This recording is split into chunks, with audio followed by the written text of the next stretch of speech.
नमस्कार दोस्तों, स्वागत है आपके अपने YouTube channel AP technical classes bye जय सर के। एक बार फिर से हम आपके लिए प्रिंसिपल ऑफ टीचिंग शिक्षण के सिद्धांत की क्लास लेके आए हैं, जिसके अंतर्गत हम पढ़ रहे थे साइकोलॉजी ऑफ लर्निंग। और उसके बाद हमारा इसका टॉपिक है टेक्निक ऑफ मोटिवेशन, प्रेरणा की तकनीक। प्रेरणा की तकनीक के बारे में हम जानेंगे।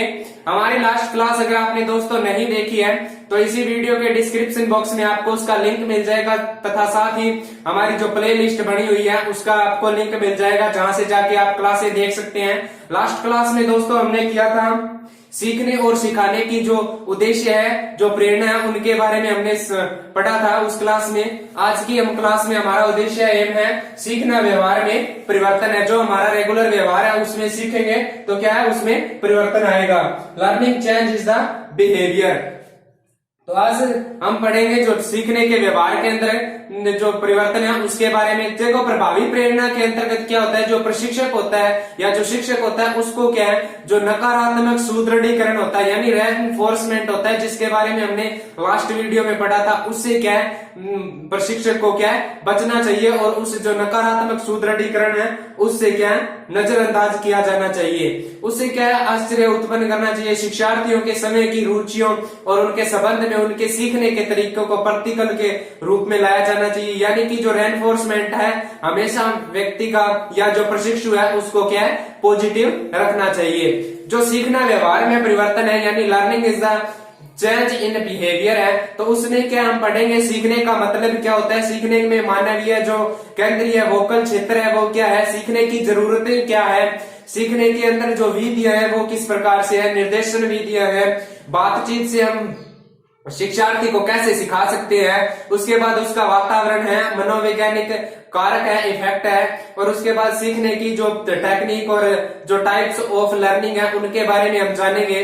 तो सीखने का जो मतलब है, सबसे पहले सीखने का मतलब व्हाट लर्निंग मीन, यानी कि सीखने का मतलब क्या होता है। तो सीखना एक ऐसी प्रक्रिया होती है जिनके द्वारा मनुष्य या जो प्रशिक्षक व्यक्ति होता है वो क्या है अपनी आदतें हैं, कौशल है और जो दृष्टिकोण है उसे क्या है प्राप्त करता है, और मनुष्य क्या अपने उद्देश्यों को पूरा करने के लिए जो आवश्यक होते हैं उन्हें क्या सीखता है। सीखने से मानव के व्यवहार में क्या बदलाव आता है। साधारण काम के लिए क्या प्रारंभिक लर्निंग तेज होती है। जब हम स्टार्टिंग में कोई चीज सीखते हैं तो उसमें क्या हम तेजी से सीखते हैं, और उसका लर्निंग का जो सीखने का कर्व है वो क्या तेजी से बढ़ता है, और धीमी गति के साथ सीखने में क्या क्या समतल हो जाता है।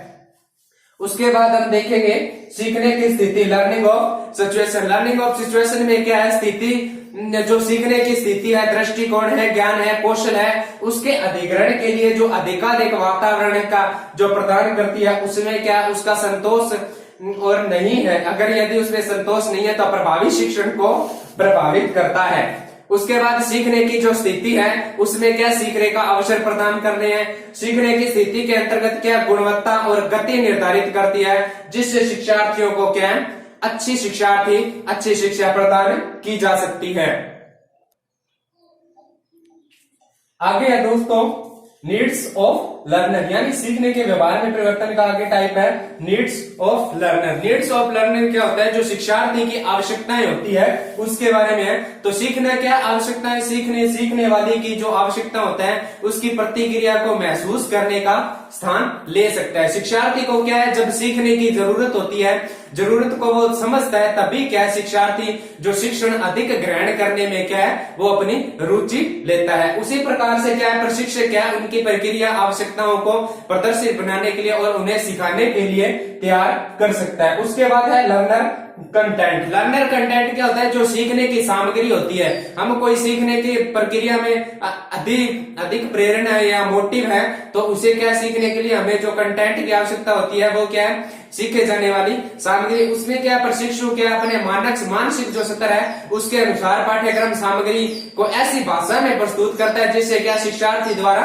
समझा जा सके आसानी से। यदि सामग्री अपनी भाषा में है, जिस भाषा में आप सीख रहे हैं उसी भाषा में आपको सामग्री प्रोवाइड करवाई जा रही है, तो आपके लिए क्या सीखना बहुत ही सरल हो जाएगा।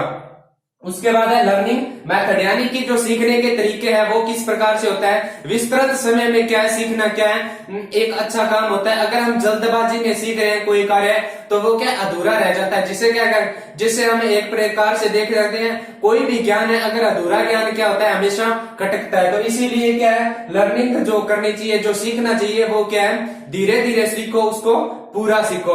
और जो ट्रायल और त्रुटि के अंदर सीखने के लिए सबसे अधिक क्या है एनर्जी की आवश्यकता होती है। और सीखने की विधि में जो उम्र का है, जो उम्र क्या है परिपक्वता की उम्र है उसमें निर्धारित करती है। उसके बाद है मेथड ऑफ इंस्ट्रक्शन, यानी जो निर्देशन की विधि है वो किस प्रकार होती है। निर्देशात्मक जो प्रक्रिया वो सीखने में क्या प्रभावी करती है। यदि निर्देशात्मक प्रक्रिया शिक्षार्थियों को आवश्यकताओं से संबंधित होती है उसमें क्या है शिक्षण अप्रभावी हो जाएगा। यानी कि अगर आवश्यकता प्रभावी नहीं होती है तो वो शिक्षण क्या है निष्प्रभावी रहेगा। निर्देशात्मक उद्देश्य क्या निर्देश देना चाहिए, जो हम कार्य कर रहे हैं उसे क्या पॉजिटिव इफेक्ट पड़ना चाहिए और पॉजिटिव इंस्ट्रक्शन होगा जिसमें क्या है सीखने में आसानी होगी। नेक्स्ट है इन्वायरमेंट। इन्वायरमेंट का मतलब है जो वातावरण है, वातावरण कैसा होना चाहिए सीखने के लिए। जो भौतिक निवासी और सामाजिक वातावरण क्या बहुत ही आवश्यक होता है, जिसमें क्या संस्थान के बाहर जो प्रशिक्षु के पास ज्ञान और कौशल को लागू करने के लिए जो सुविधा होनी चाहिए वो क्या वातावरण के अनुसार से प्रसार में यह अत्यधिक आवश्यक है कि उसका जो अनुकूल वातावरण है, जिस वातावरण में वह सीख रहा है वो वातावरण अनुकूल होना चाहिए उसके सीखने में, उसके अच्छे गुण, उसके चरित्र को लाश के वातावरण क्या है भविष्य में मनुष्य के जीवन को अच्छा शिल्पकार या इंस्ट्रक्टर बनाता है या जो प्रशिक्षक बनाता है। उसके बाद है लर्निंग बाय इंटरेक्शन। इंटरेक्शन का मतलब क्या होता है बातचीत द्वारा सीखना। बातचीत द्वारा क्या है एक शिक्षार्थी क्या है जो प्रशिक्षु होता है वो प्रशिक्षक के द्वारा क्या बातचीत करने से अत्यधिक सीखता है। उसके द्वारा कोई भी कंटेंट है उसको उसके द्वारा सहायता करने पर सीखता है। जब एक शिक्षार्थी क्या सीखने की आवश्यकता उद्देश्यों को महसूस करता है और वे अपने जो निर्देशित लक्ष्य है उनको पूरा करने में सीखने के बातचीत द्वारा सीखता है। परिस्थितियां क्या होती है प्रक्रिया के द्वारा उन्होंने जो सीखा है उसके लिए क्या है संतुष्टि महसूस करता है। उसके बाद अगर देखा जाए तो मानव जो मनोवैज्ञानिक कारक है साइकोलॉजी फैक्टर है वो क्या है जो सीखने के व्यवहार में परिवर्तन है उसमें अपनी महत्वपूर्ण भूमिका निभाते हैं। वो किस प्रकार निभाते हैं कि सीखना प्रशिक्षु और जो प्रशिक्षक के बीच के संचार की एक जो महत्वपूर्ण कड़ी होता है। उससे क्या है जो प्रशिक्षुओं को क्या है अपनी ओर ध्यान आकर्षित करता है और मनोवैज्ञानिक कारक के कारण अभिव्यक्ति और जो आत्मनिर्भरता की जो संतुष्टि है उसमें क्या है सुधार करता है। अनुशासन प्रशिक्षक का जो रवैया है वो प्रशासकों की दक्षता और इनसे सभी जुड़े जो बेहतर सीखने की प्रक्रिया है उसमें महत्वपूर्ण रूप से कार्य करता है। तो दोस्तों आज हमने पढ़ा सीखना व्यवहार में परिवर्तन है उसके बारे में और जो इसके फैक्टर है जो विधि है उनके बारे में। दोस्तों आपको वीडियो कैसी लगी लाइक करें और कमेंट में बताएं आपको वीडियो कैसी लगी। धन्यवाद दोस्तों, जय हिंद जय भारत।